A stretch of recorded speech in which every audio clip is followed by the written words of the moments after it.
3, 2, 1, and we're live.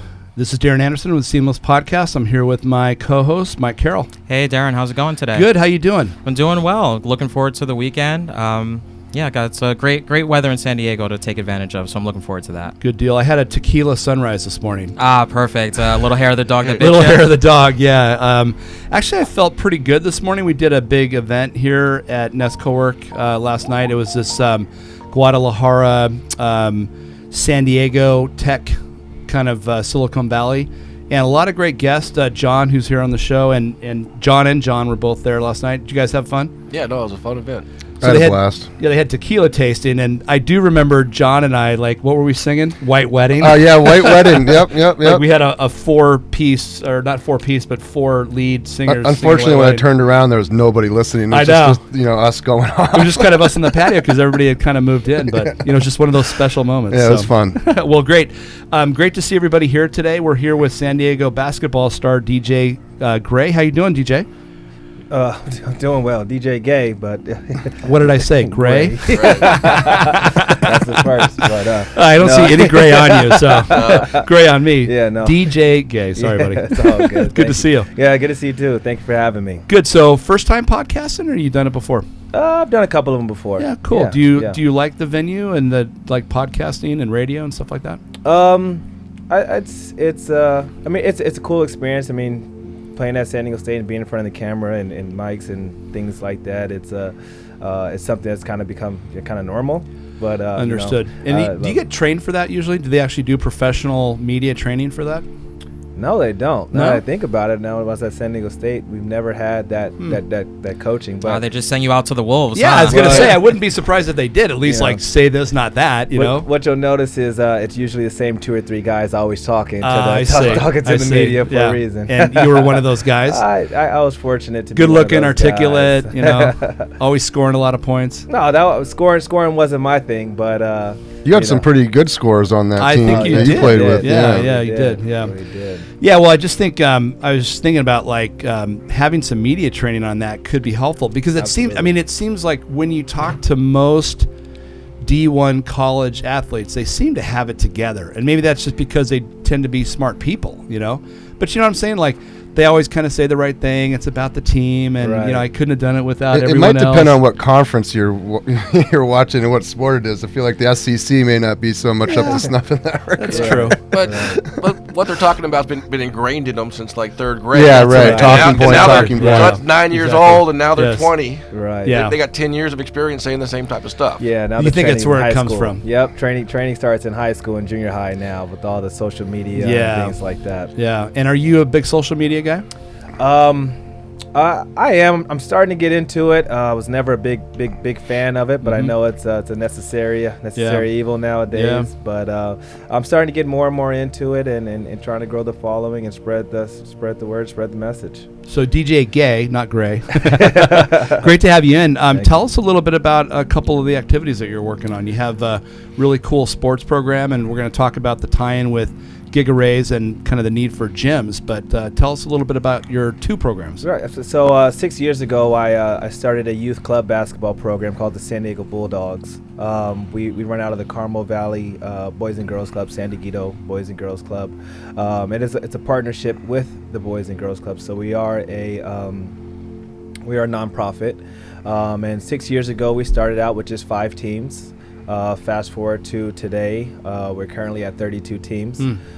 Program goes from 2nd grade all the way to high school, and it's pretty neat that we have our first group graduating from high school from our first season ever at Bulldogs. So It's been nice to watch the guys, grow and some guys are going on to play after high school and go to college and things like that. So.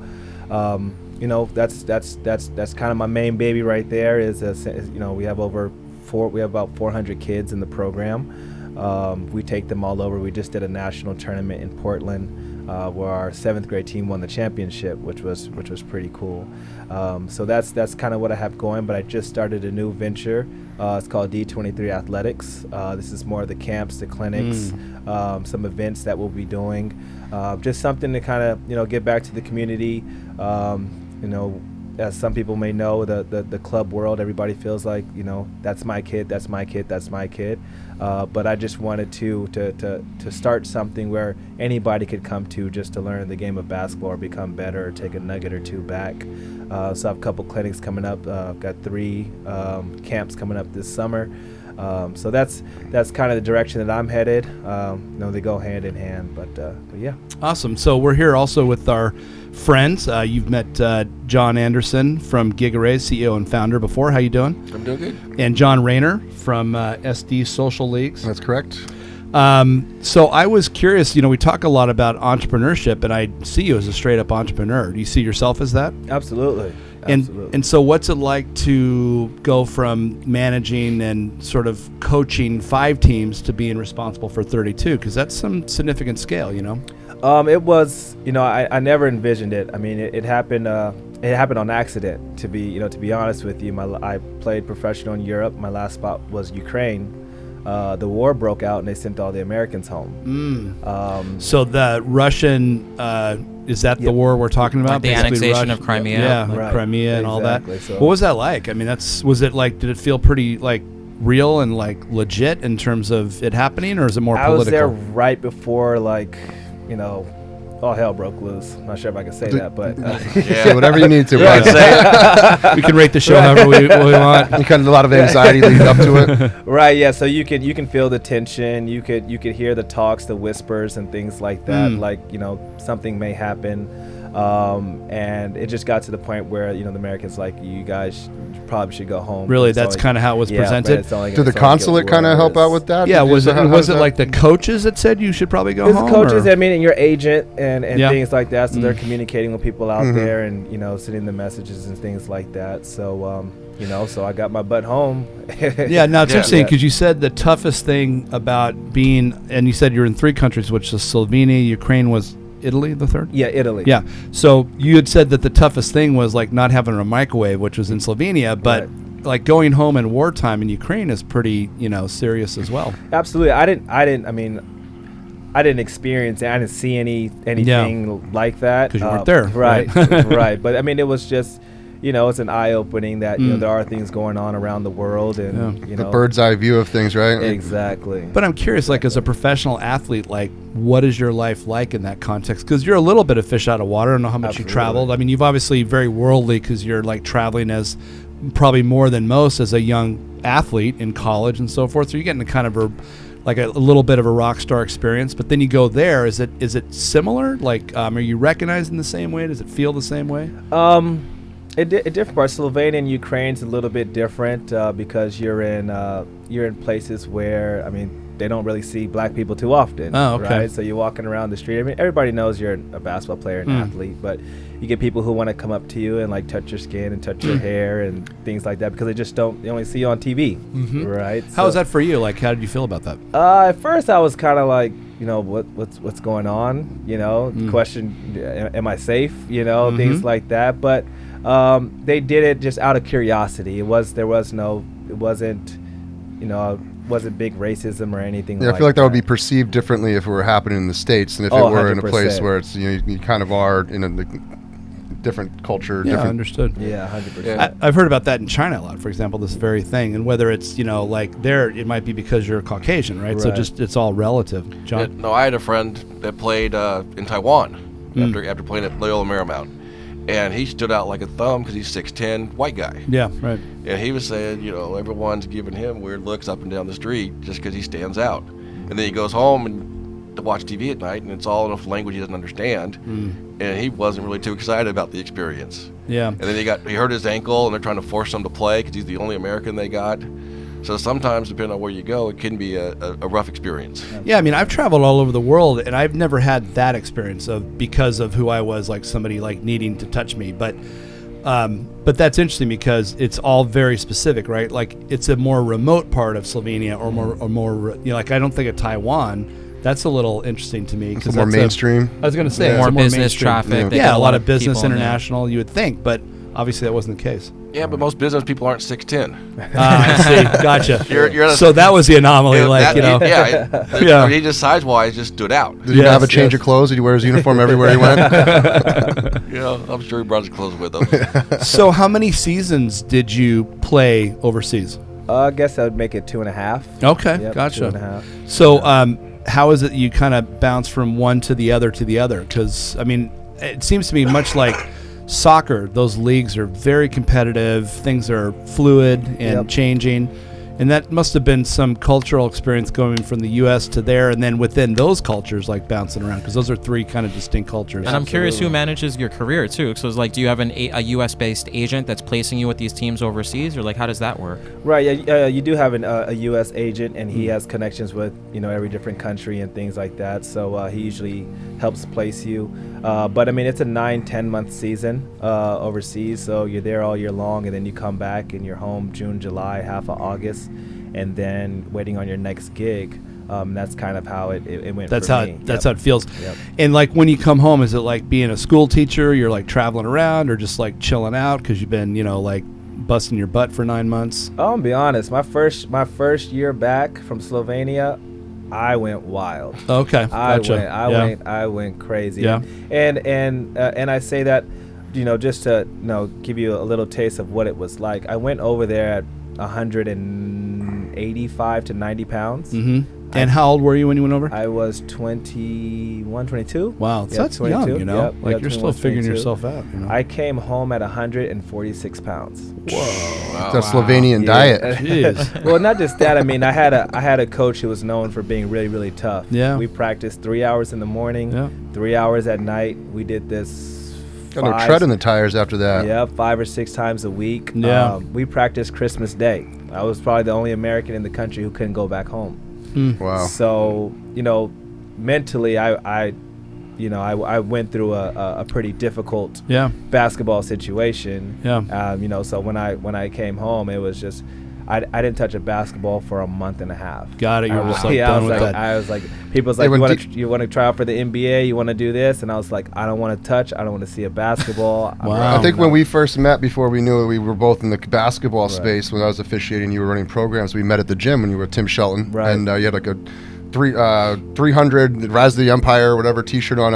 I made a comment about the movie, the T-shirt, and then kind of I refereed some of your games, and it's interesting watching your coaching style is completely different from what you just described. Absolutely. Your kids are well instructed, but your game style, your leadership qualities are more, helping kids manage, sort of the emotional components of basketball, and while developing fundamental skill sets, which is good to see. And with your camps, I was really happy to see as a undersized point guard mentality that can't really play with the trees. And I was a good baseball player, didn't translate well to basketball, but I had to be cerebral. I had to play defense. I distribute the ball. And so seeing that you have a point guard camp specifically for this floor general leadership position and training, that's really important. And I can see that being coming from the way that you've had your basketball experience.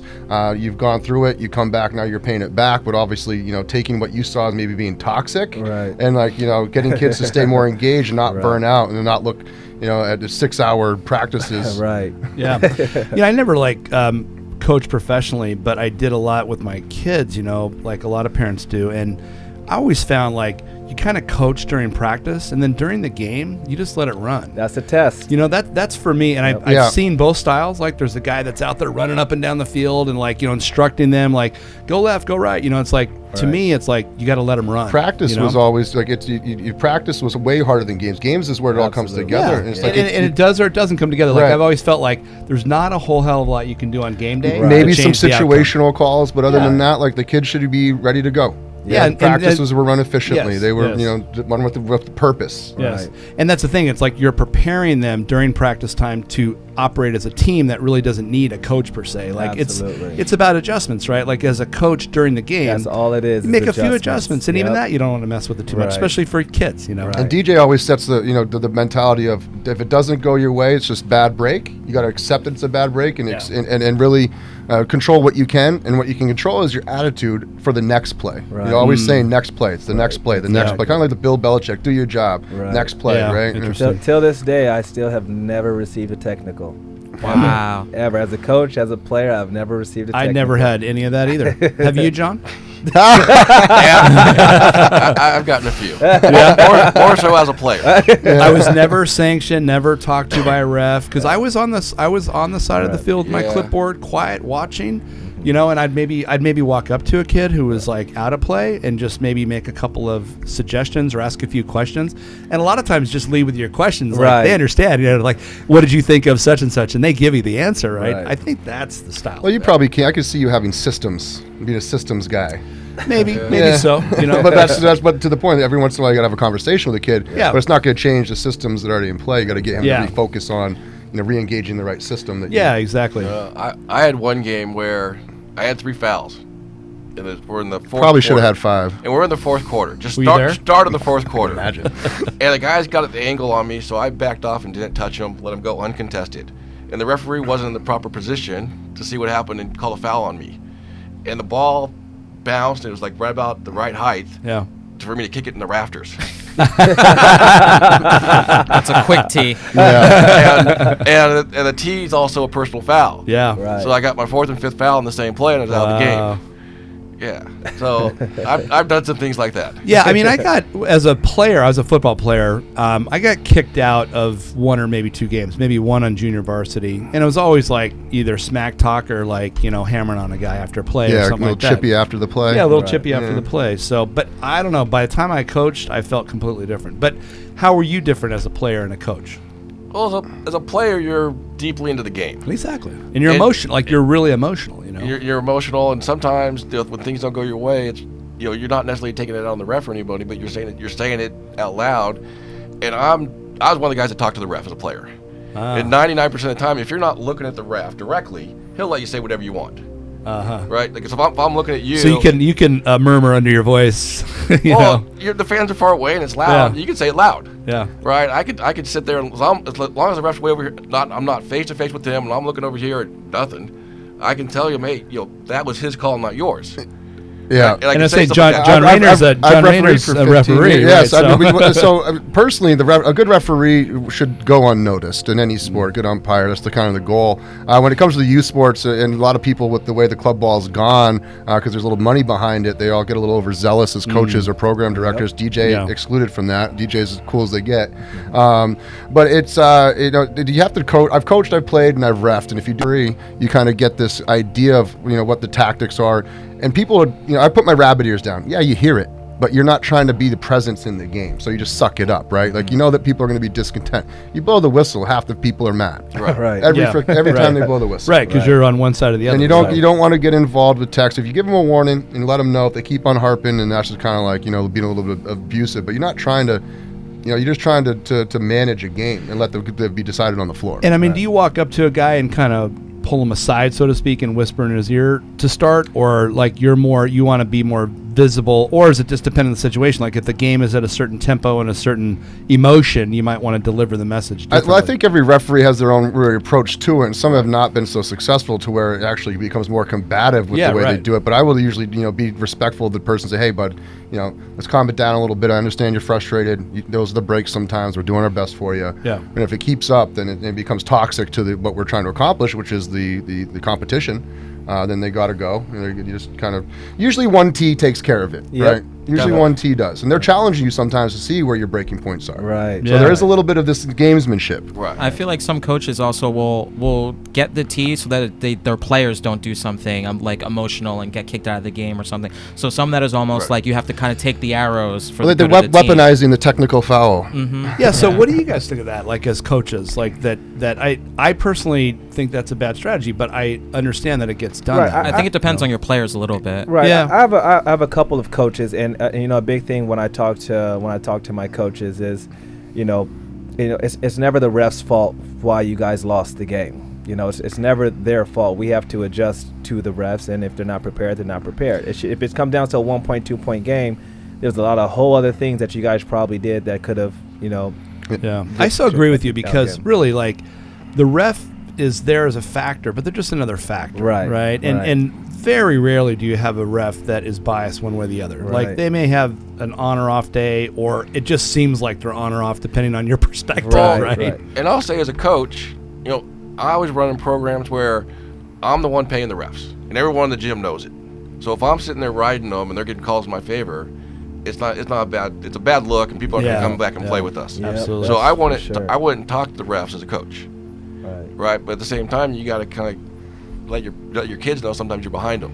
Yeah. But One thing I do though is like when the ref made a call that was questionable, and my kids started talking to the ref, I'd sit there and agree with the call because it made my kid back off, or my parents when they started riding the refs.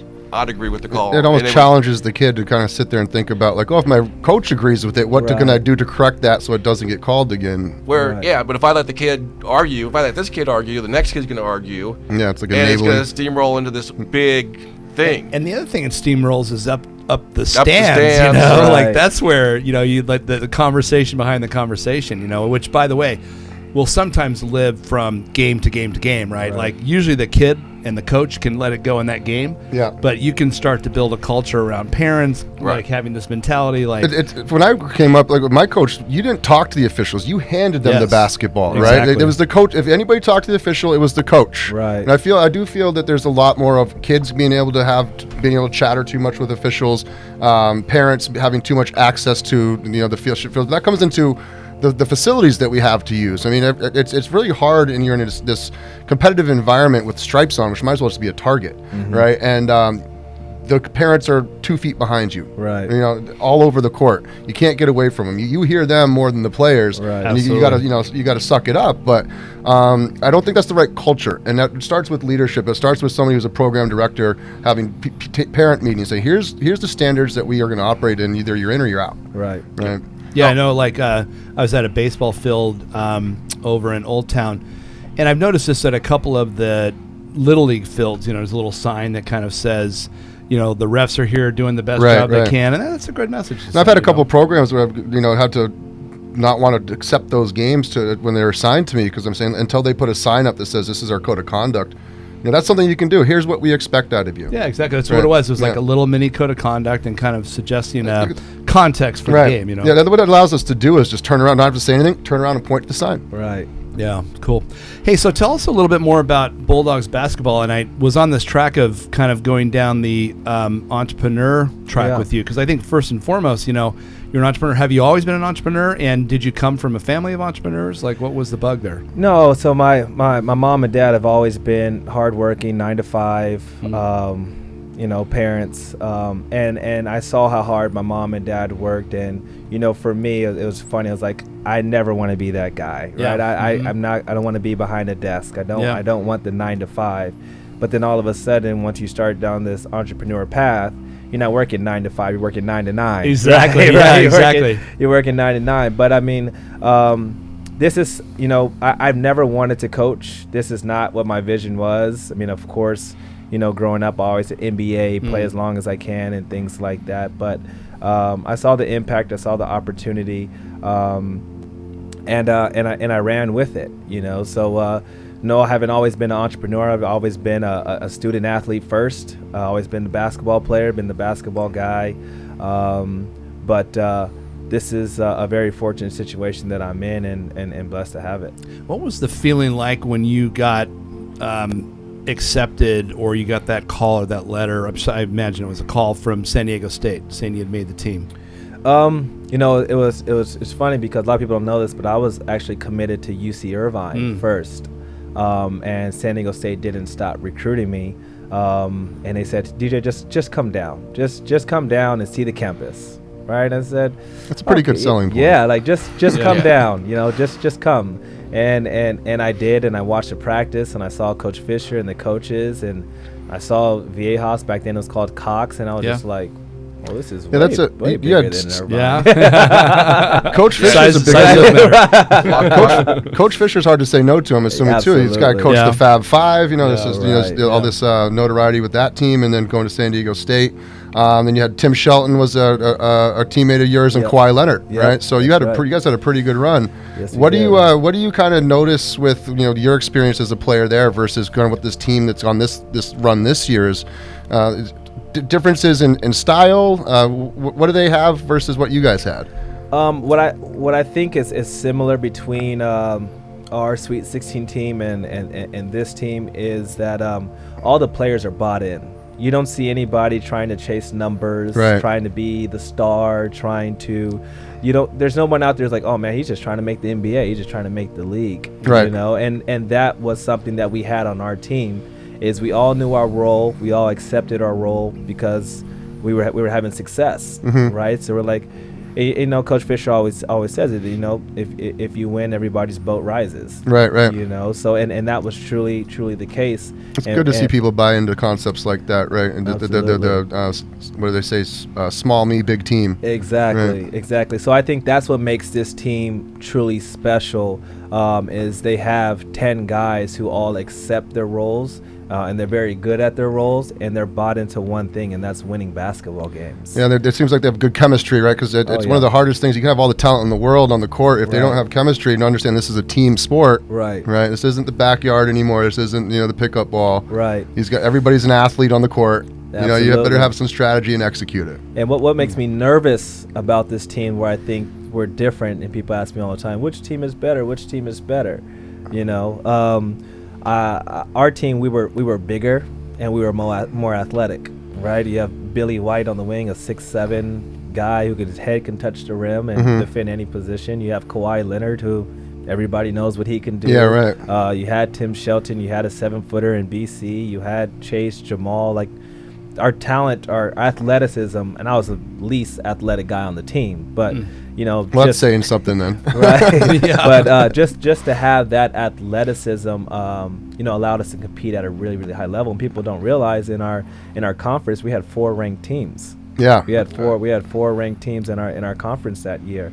But to this San Diego State team, I think. Not that they'll run into trouble, but what I'm anxious to see is when they do go up against some adversity, against that big athletic team from the East Coast that banging, playing more physical. Yeah. I mean, and the conference is down this year. I mean, everybody knows it, but they're still a really, really good team. But, they just really haven't been truly battle tested. Right. And you always want to have a couple of those games where you pull them off, just knowing that you can perform under those circumstances versus find out when it's all the season's on the line. You find out that you weren't. Exactly. So we'll see. Yeah, cool. So just a reminder, we're going to have a March Madness mixer on March 19th. So we'll be watching some of the games. It'll be interesting to see who's making a run at that time. I wanted to ask you guys. So what's the impact of Kobe Bryant's death on the sport, both at the collegiate level and professional? And just sort of professionally, community abroad. He was one of those guys that went from the NBA, Lower Merion High School, and outside in Philadelphia, right? And he took it to the next level. Like, at first, he was kind of like, you didn't know if he was going to make it. Had that air ball, in the playoffs, and then he just turned into a beast and got motivated. I think he's a generational athlete. And so any way you look at that, that's very sad when anybody loses a life. This guy's obviously been in everybody's living rooms, at some point, and it's sad to see, sad for all the other families involved, and it's obviously had its impact on the game and what he meant to it. You can see that and feel that energy. Yeah, I think his impact is going to trickle down into girls basketball more and more, because he was very active in that. And I don't that's think, right, with his daughters. Yeah. And I think that's going to, and all the way to WNBA, and I think you're going to see some more people follow in that direction. And for me, being around the kids and seeing what it did, I think what I saw was, once it happened, the kids' motivation took 3 steps, 3 steps forward. Kids were hungry. Kids wanted to work. Now kids are really trying to understand what's the Mamba mentality, right? So it's grit, grind. Right. Like, let's get in the gym. Let's get in the gym. But Kobe, a lot of people don't know. He just kind of mentioned it, but Kobe was starting his own youth tournament series, trying to change AAU basketball.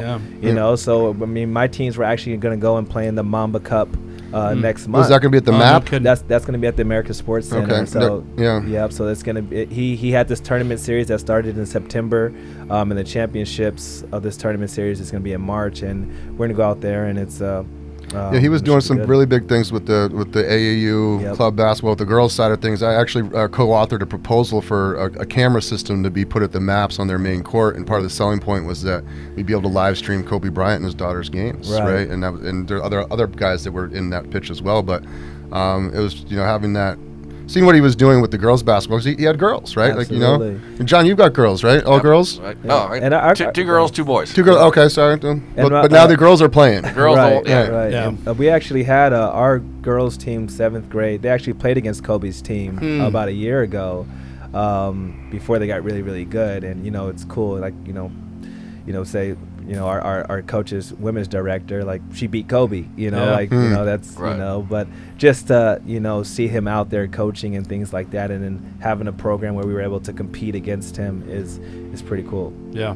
Darren, I just want to remind everybody that today's Seamless Podcast is being brought to you by Nest Cowork, San Diego's #1 co-working space located at 1855 First Avenue.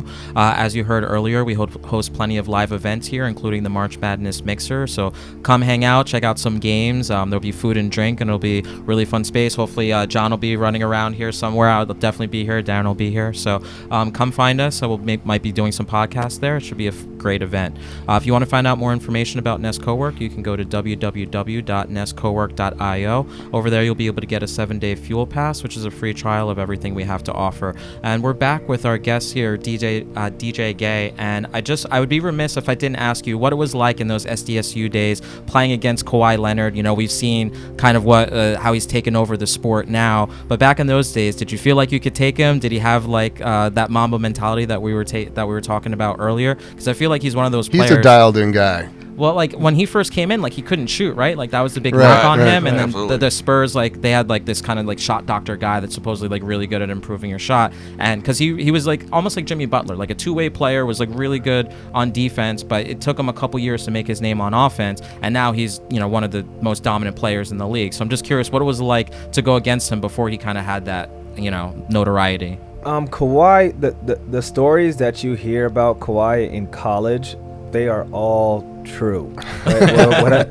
And starting with, before practice, after practice, just getting reps and reps and reps, where the arena, they would shut the lights off on him. He propped the door open, he went home, got a lamp, set it up on the court, and just continued to work and work. Yeah, he's a workhorse. And it was the first time in my life that I saw somebody who had this drive, right? I'm always around athletes. I have people who are like, oh yeah, he grinds, he gets in the gym. No, Kawhi lived another it. level. And you're a driven guy, right? Right. So right. I mean, for me to admit that somebody worked harder than me is hard. I had to swallow my pride. I think you got a good reputation. But Kawhi was a completely different animal. But another story is, we. As you'll see, San Diego State, they teach gap defense, getting in help side, things like that. And Kawhi coming in as a freshman, he would tell everybody, "I don't need help. Don't help when my man has the ball. He's not going around me." And everybody just looked at him crazy. The coaches looked at him crazy. He's like, no, nobody's scoring on me. And that was his mentality. He really good at fighting over screens then? He can do everything. Yeah. He can do, he's 6'8", 6'7", and he's got big hands, big, right? strong, too, and claw, just right? That's amazing, amazing defenders. So, it was one thing where if he shut you down, he didn't talk much. But so you try to go around him, he'll just be like, nope. I kind of feel like his expression is in performance, right? He's not. We all know he's not a talkative guy, but that's all good. It's been internalized and it's projected through performance. It's actually helped his brand, if anything. I think so. Yeah, being the silent cyborg killer of the right, NBA. Exactly. Yeah. Never quits, red eyes. Right. Never burn out. Right. Hey, so DJ, why don't we end the show? Tell us a little about the upcoming camps, the clinics that you're doing with the D23. Point guard camp looks really cool. Have these type of camps been done? Because I think I heard Mike mention that sort of the first to do a pure point guard wing camp. There is something out there called a point guard camp. They kind of travel around the country and do it, but San Diego has never had. I want this to be a staple for this city. Yeah. This point guard camp, and my message behind that is, I was a 5'11", 175 point guard who. I wasn't the most athletic guy. I wasn't the fastest guy. and I was able to play at a high level because I understood the game. So the main thing behind the point guard camp is, how do you learn how to play 2 plays ahead? How do you understand, make the game like chess instead of just trying to be bigger, faster, and stronger, which only takes you so far. And you think that's sort of like what a good point guard needs to have? Like, it's got to be part of their arsenal. Absolutely. But generally. Yeah, absolutely. But, it's crazy because the game is completely changing, right? Yeah. Point guard it's a dying position. Yeah. It's kind of scoring guard oriented versus floor right, general, exactly. cerebral approach. Yeah. Right, but this isn't for it is, but it's not necessarily for those guys who are going on to play in the NBA. This is, okay, how are you going to be a really good high school point guard? How can you be a really good college point guard? Yeah, first things first, right? Right. Crawl before you can walk. Crawl before you can walk. Exactly, walk before you can exactly. run. So, the camps can be found at d23athletics.com. Yep. We have a clinic coming up March 1st and March 15th from 9 to 11 at the Carmel Valley Boys and Girls Club, also known as Carmel Valley Middle School. And we usually get about 30 to 40 kids out, and we go hard for 2 hours. So, but we have one camp a month, one in June, one in July, one in August. All things that you can find on the website and register. Very cool. Well, great to have you on the show. We appreciate it. John, do you have anything that you wanted to mention coming up at Gigaraise? And then I'll ask John Rayner the same thing. Well, I know we're going to be running some basketball tournaments here through March. And, right on. Some of DJ's teams will come out and play. We have some other local teams that are going to get involved. Cool. And the best place to find out about that? Email me, john@gigaraise.com. The Jon. Jon. Jon, yeah. And John Rayner? Yeah, we've got a lot of weekend softball tournaments we've been doing, but now we're actually opening up March. We'll have some 3-on-3 co-ed basketball for adults. That will be at Golden Hill Rec Center March 21st and 22nd. You can find more information at sandiegosocialleagues.com. Awesome. And I'll remind everybody about the March Madness Mixer on the 19th. And I'll finish with DJ Gay. Where's the best place for people to get a hold of you if they want to get more information about either the Bulldogs or the D23 camp? You mentioned the website, but... Yes. Yep. You can email me at dj@sandiegobulldogs.org. Awesome. Probably the best place. Awesome. Well, thank you so much for being here. It was great talking to you. Go San Diego State. It's going to be an interesting year with the tournament coming up. Come and check us out at the tournament. We can even do another follow-up podcast because I know we want to talk even more about. Yeah, I'm looking forward to the 19th. That's going to be a good mix of collection of people and expanding our sports marketing, sports network reach. Yeah, and if you want to come, we'll definitely do another podcast because I think we want to talk more about the gyms and the connection between neighborhood gyms and what you're doing. Absolutely. Awesome. Well, thanks everybody for joining us. We'll catch you on the next Seamless podcast, Gigaraise Champion Series.